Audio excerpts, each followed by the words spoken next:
Love me if you dare try. Once in a lifetime, right? But you can't hide. Trust. So welcome back to the Music Mang podcast. We're here in season 2. Just started off a couple weeks ago. So we're excited here to have another awesome guest. You know, we are getting a lot. We're going around the country, but we're bringing it back to a place we've been before in Texas. We're not in Dallas anymore. We got Houston, Katy. Or it's more like Katy, but we'll give you Houston, if you don't know where I'm talking about. But yeah, we have an awesome artist who just released an album, A Happy Man, not too long ago. And his name is Dende. So Dende, thank you for joining us. Appreciate you for having me, fam. For anyone who's not too familiar with you, who is Dende? Like me or the character? Well, me, I'm a singer, rapper, producer, instrumentalist. I grew up singing in church. I went to college for vocal performance. I started making my own music like freshman year of college, like taking it seriously freshman year of college. Pretty much my whole thing is just making stuff that I like as opposed to following trends. I just want to make stuff that I enjoy and hopefully other people enjoy it. And I try to like spread positivity and love in most of my stuff, but sometimes I just need a vent. So some of my songs are like that. Would you say growing up in church is a huge influence in your music? Because I don't know if you're familiar with Reggie. He's another really awesome artist from Texas, but he says that growing up in church is something that has really influenced his music. Would you say the same? Yeah, I think it made me a better singer for sure. Just being able to like control my voice in a certain way that a lot of people that didn't grow up in church, specifically like a black church, wouldn't be able to do it. Yeah, it's definitely affected it a lot, I would say so. And I like choir stuff. So like that was another big thing. Like sometimes I'll add like 30 of my own voice and make it sound like a choir. So that's really just because I'm used to like church stuff. Yeah, just wondering. I'm blanking on it. I don't know if I've seen it. Where did you go to school? So freshman year, every year I went to another school. Bro. I moved every year after high school. So freshman year of college, I went to Howard Payne University in Brownwood, Texas. I went there on a scholarship, and then I didn't want to be there anymore because it was a private Christian school. Mm-hmm. So I moved to Atlanta, Georgia, and I went to Clark Atlanta University, and I was still a vocal performance major. And then the next year, I didn't want to live there anymore. I got robbed in Atlanta. I wasn't feeling it. I moved back to Texas, and I went to NCTC, which is like 10 minutes away from UNT in Denton. And after that first semester at NCTC, I just dropped out of school. So I just completely stopped going. But yeah, I went to 3 different schools. Yeah, and I'm sure that, you know, those experiences have influenced you a lot with musically, just talking about church like this too, for sure. Oh, yeah, for sure. You got to get that Atlanta sound now. I met a lot of really cool people and learned a lot of stuff while going to college. Yeah. So I regret going because of the money, but I don't regret going because of the experience. Yeah, and sometimes that changes. That's more important than the money sometimes, you know. For sure. You might not be able to get the trajectory you're on without those experiences. So you never 100%. Know. Yeah, so let's get to your album. So you released A Happy Man not too long ago. Still fresh in my mind, still listening. And Sean actually, he put on his top 10 of like halfway of the year list. He had it up there in the top 10. So it's one of our favorites as a Music Mangs. Well, so thank you. Just talking about it. It's called A Happy Man, but there's a lot of dark thoughts on it. And you really talk about yourself, and there's a lot of darker tone to the album. You know, where were you at mentally whenever you created this album? I was kind of just coming off of I feel like there's always these voices in my head that, and I like to preface this by saying, no, I'm not literally saying I have like voices in my head. I'm not like schizophrenic or anything. There's nothing wrong with being schizophrenic, but I'm not. Like literally just like thoughts in the back of my head that are always like negative, and they nag at me. And I feel like I'm not the only person that has those voices. So I like to put them in my music. I like to talk about stuff because people that portray themselves as happy, just in regular life and on the internet, they tend to leave out the parts where they're not so happy. And it's just not realistic. If you go on the internet, all you see is people just being happy. All you see on Instagram is just smiles, the beach, happy pictures. And it's really misleading, especially for people that aren't that happy all the time. So I kind of wanted to show that, yeah, I'm really happy. Like if you follow me on Twitter or Instagram, I'll always say something funny or happy. But like also that's not all the time. Like I'm not always like that. So when I was making those songs, it was really just me venting, getting feelings that either I used to feel off of my chest or feelings that I'm still like kind of sorting through. And I wanted to put that in there. The song I Cried, I think it's such a passionate and vulnerable song. How was it for you to create that? What kind of energy was coming out of you? Man, honestly, I feel like that might have been the easiest song I made. That one and Having As Demons might have been the easiest ones because those are like stream of conscious thought. Like I didn't sit there and like try to craft the perfect song. I just did what I was thinking. I just wrote down exactly what I was thinking.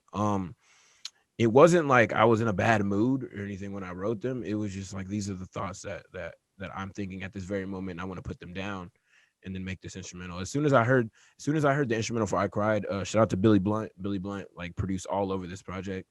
That's one of my favorite productions by him is I Cried though. As soon as he sent me that instrumental, I was like, okay, yeah, this is the direction I'm going in with this song. But yeah, it wasn't like I wasn't per se like in a bad mood or sad or anything when I wrote it, but it was really just me like portraying that emotion. Yeah, another track. I mean, you talked about a little Happy Man's Demons. Like you were talking earlier about kind of hearing those voices in your back of your head, and I think that song like really like makes the listener into that. You hear like I guess the different tone of the voice that's listening. It feels like it's someone talking to you. Like that was that. I mean, you said stream of consciousness, so you was like that's like the voices you hear. Is that supposed to be what it's supposed to be like? Obviously, Pretty much. Yeah. It's basically just thoughts that I've had. It's literally like I dead ass have been like, damn, yeah, you ugly, you're stupid. Like you're not gonna make it big because no one's gonna listen to your music because it sucks. Like people you shouldn't have came out as bi because then now people don't really like you and they're acting like they do. Like those are just real thoughts that I had, and I was like, I'm gonna put that down because like I portray myself in a certain way and kind of like stuff doesn't affect me, but like it does. So I wanted to like say that because I feel like it's dangerous to just portray yourself as like happy and just a solid rock all the time because then people think that there's something wrong with them because they're not that. So I wanted to portray that as one of the happier people that everybody sees on the internet. I wanted to portray it, but like, yeah, I'm not always like this. Like, yeah, you hear that. Yeah, and it's hard to be that vulnerable, especially whenever you know that anyone can listen to it too. Yeah. You know? I think a lot of people who are in those shoes of being the happy friend always feel like they're carrying that burden of having to be happy for everyone else. So I think that I'm sure that was like very therapeutic for you. And I'm sure that authenticity is going to go a long way with all your listeners, fans, and, friends and family around you. Nobody checks on the happy friend. Nobody checks on that person, that guy or girl. No one checks on that person because that person is there. That person's always there when you need to vent. That person, and I really do believe in like energies, and everybody comes to that person and transfers all that energy, and like it's a heavy thing to hold, and then not have any outlet for it. So like, thankfully, I have music to let it out, but like some people don't have that. Yeah. So I think what I'm getting right now is that a lot of the themes of this album are kind of owning up to and loving, all parts of yourself. And when I think about that, then I go into the song Dark Skin, because that's about, loving being Black. What can you talk a little bit about that song? So that song came about, by the way, shout out Lakita Vlon and Chris Patrick for doing that. That song came along. I heard that instrumental. Sachi made that. He's out of California.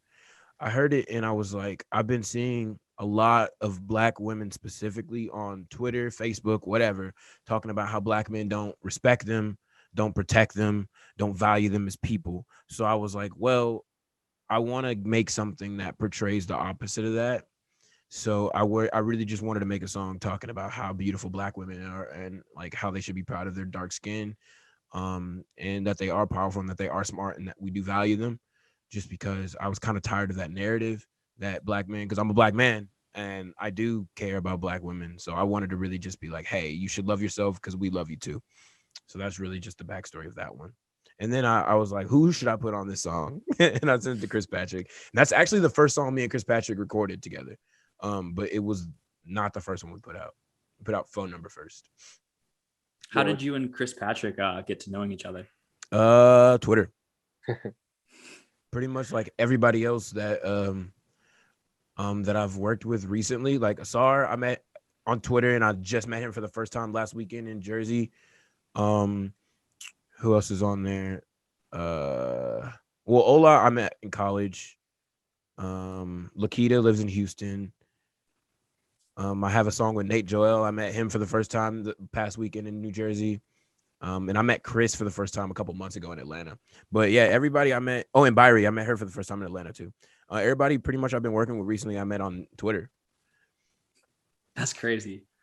You mentioned being in Jersey last week. Sanctuary Sessions.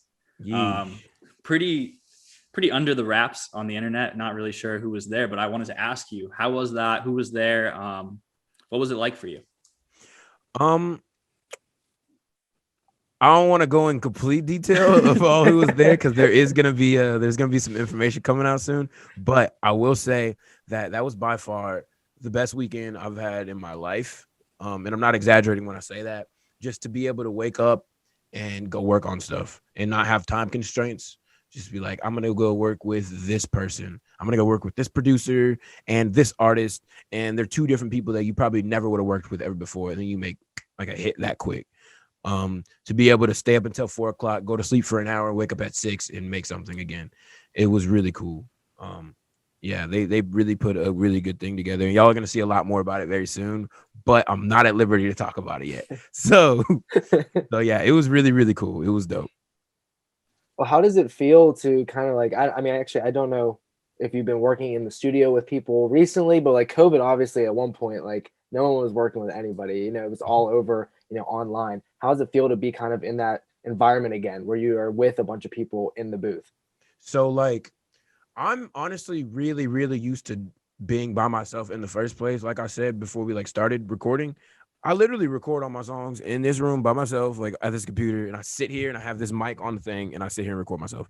And so it wasn't that big of a transition for me. But the energy I have like recorded a lot in the past in a studio, and the energy in a studio and the energy in my home are very different things. And it's really cool to be able to work with a bunch of people at the same time, because everybody is spitballing ideas, and even if they're not on the song, they still spitball something that's amazing. So Yeah. it was a really cool collaborative effort, like that whole weekend. It's really fun to be around people as opposed to just being locked inside. Yeah. Yeah, so kind of going off of that, it's from a different area, but from Texas. Texas has really seemed to be like a hotbed for artists recently. We've discovered a bunch of people from the area that are up and coming, and we think are like going to be up there and be the big names. So who have you been like looking or like listening to, wanting to work with? Anybody you're finding hot around your area, Texas in general? Yeah, Lily Aviana, Uncle Tino. We got Emerald Soul. We got Don't Ask Jen. We have Sam Houston and Black Odyssey. Mike Melano. There's so many, man. There's CA, the Don. There's a lot, man. I could list a bunch on the cool. But yeah, there's a lot of artists in Texas that don't have the recognition they deserve, because I think I think a lot of the people in Texas are better than the bigger name people already, and we're just starting. Like, and I think we're already better than a lot of them at making stuff. So now that people are actually looking at the South and looking at Texas specifically, because of like they threw out Meg and like Toby Nwigwe's getting big, so we're gonna start getting more opportunities. I agree with that. And I think Austin already touched on it a little bit, but we're big fans of a lot of people coming out of Texas. I don't know if you've heard of Pretty Boy Aaron, but I would love to hear you over a Pretty Boy Aaron beat. Boy, I don't think I know who that is, but I'll look that person up. You better. Trust me, you won't be disappointed. This is actually, I was just thinking of this. It's different than from being like Texas area, but one of the things I was like noticing from your the album and just your sound, it reminded me a lot of Saba, and like it gave me those like vibes of Chicago type influence. Are you influenced a lot by Chicago like style music? Like, yeah, so senior year of high school, my very first concert, my parents were very strict. My very first concert I was ever allowed to go to was it was at Warehouse Live, which I just performed at this past weekend, so that's crazy. But it was at Warehouse Live. It was Vince Staples, The Internet, Chance the Rapper, and Mac Miller. Okay, I remember that tour. I remember that. On the Space Migration tour. Yeah. And I got really big into Chance, and then I heard Saba on his project, and I was like, oh wait, this is the guy I need to listen to. I'm like, Saba is one of my favorite. I think somebody asked me my top like 5 artists, and Saba's in my top 5 of just people. His project, Care for Me, heavily influenced not this project, but the project before this one, called Me. That's when I was like, oh, we're gonna start telling stories as opposed to just putting songs on a project. Yeah, I'm heavily influenced by him, and originally was heavily influenced by Chance. I'm not saying I'm not influenced by Chance anymore, but yeah. That's all you have to say. I think we're on the same page. It's a sore spot for Austin. I'm like a diehard Chance fan. I like acid rap was just like it changed. Like that's whenever I started getting into rap music. And next album, let me tell you, next album. Yeah, Chance, his whole platform of just being independent, even though I'm not even very sure he was, his whole platform of preaching about independence and like even though he's not the first artist to do that, Master P did that in like the 90s. Mm-hmm. But him being as big as he was at the time and preaching that as an indie person really put me on the trajectory to be like, oh, okay, I'm just gonna do this myself. So he really was my original influence of like, I'm about to just do it. Like that was the kick in the ass I needed to be like, all right, I'm gonna start working and do my shit myself. Yeah, I feel like that's also kind of like pushed so many more artists out here that people are being aware of, because people aren't just listening to the major like label people anymore. That 100%. The small artists could, especially, I mean, like it's TikTok, but like still TikTok has put someone who like no one knows about and just putting out a song and they're making them huge. That the solo artist is on the rise again. And 100%. And I think that's very good for this generation. It's very good for us as listeners to be able to hear a lot more people. I agree. You touched on it a bit, but you just had your first show back since COVID. Mentioned that it was actually at the venue that you went to your first concert at, which is crazy. I don't know. That's just insane. Didn't even know that. But what was that experience like for you? How is it to be back doing shows? And do you expect more in the future? Yeah, so I love making music, and I always say this, but I love making music. I love when people message me and tell me they like what I do, when people like stream my stuff. I love the numbers and all that, but that's not the most important thing to me. The most important thing to me is being on a stage and performing. That's like my favorite thing in the world. That's when I'm the happiest, is when I'm on a stage in front of people. So like to be able to go up on a stage and perform again after just not doing that forever, it was the best feeling in the world. I've already been booked for a couple more shows in Houston. They haven't announced them yet, and I'm not allowed to talk about them, so I can't say it yet. But they're gonna be there's 2 of them next month, and then another one the month after that. So be on the lookout for that for everybody that's listening to this. But yeah, I actually, this wasn't the first show being back. It's the first one where people were allowed to be like not in their car. I did a drive-in show like for voting. It was the first drive-in voting in Texas like ever. And it was at NRG Stadium. It was me, the Sufferers, and then Bun B. It was really cool. But it was weird because it was a drive-in concert. So I mean, open up for Bun B is like, I mean, not even opening up. You're with him. That's pretty insane right there. It was in Texas too. Yeah, it was cool. But I think I got Bumpy in trouble because I went up there and it was at the time when like protests were happening still, and I was like very adamantly into them, and I'm still into them. Yeah. But I was up there talking my shit, and I went up there and I talked bad about our chief of police, who's now resigned and moved to Florida. I went up there and talked shit about him. He fucking moved to Florida. Yeah. And then I did one of my songs called Dance, and at the end of that song, I just keep going, everybody wants to be a nigga till it's time to be there, or whatever I say. And I kept saying it over and over again. And then when Bum B went up there, he was like, well, apparently there's kids here, so I got to have a clean set. And I was like, oh, well, no one told me that, so sorry, guys. That's awesome, a good that's a good welcome back to concerts.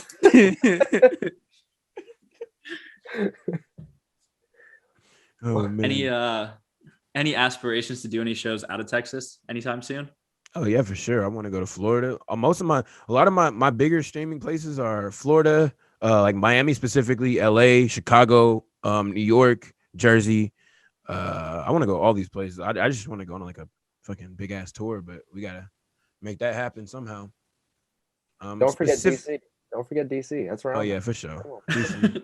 Come on. Specifically though, I really, really do want to do a show. I've already done a show in Brooklyn, so I want to do one. I'd probably say Miami. That would be fun because they've been open for like, they ain't never closed. I don't think. They never closed. I feel like it'd be fun. For sure. I'm already vaxxed up. I'm not gonna get sick, so I'll be all right. Yeah. Vaxxed up and ready to go. Yeah, I took like 18 of them. They just kept giving me shots. I was like, guys, I don't even know which one this is. They just kept giving me them. I think I'm immune to every sickness at this point. I haven't felt better. Dude, you're like glowing right now. What? Right? Is that normal? I might be a superhuman now. Like they gave me so many of them. They gave me Pfizer. I took MasterCard made one. I took the MasterCard one. This is a lot of people took them. I don't know.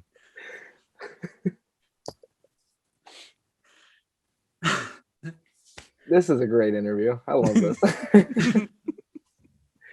Oh man. But yeah, I mean, other than that, I'm one last thing I think, and we kind of fell off on this on the end of last season, Sean. But I always love asking the final question of seeing who have you been listening to recently. We kind of like there's been a lot of music has come out since our last season. Our last season ended in March, so it's been a couple months. Who have you been recently listening to? Oof.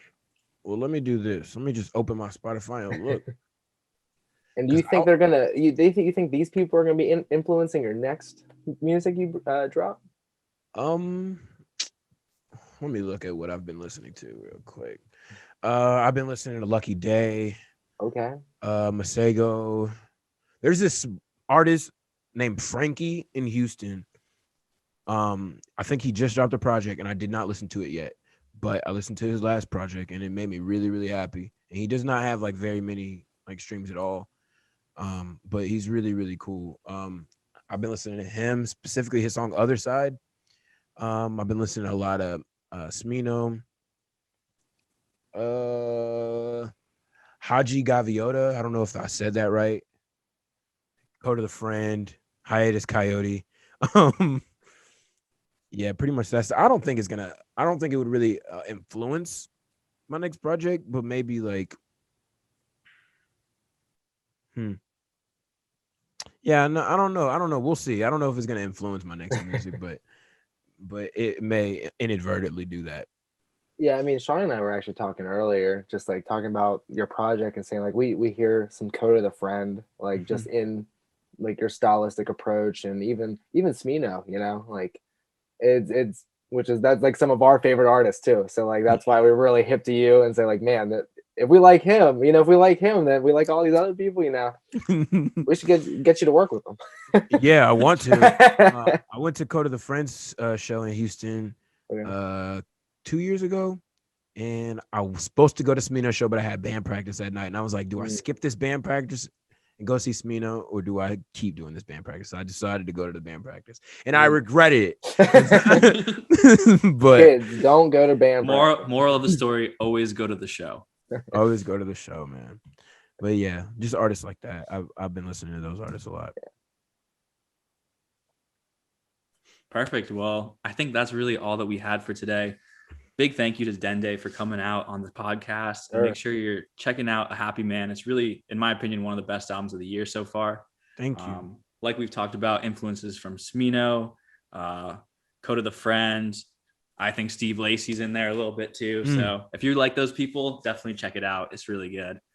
And we will be back with more from season 2. Thank you for listening.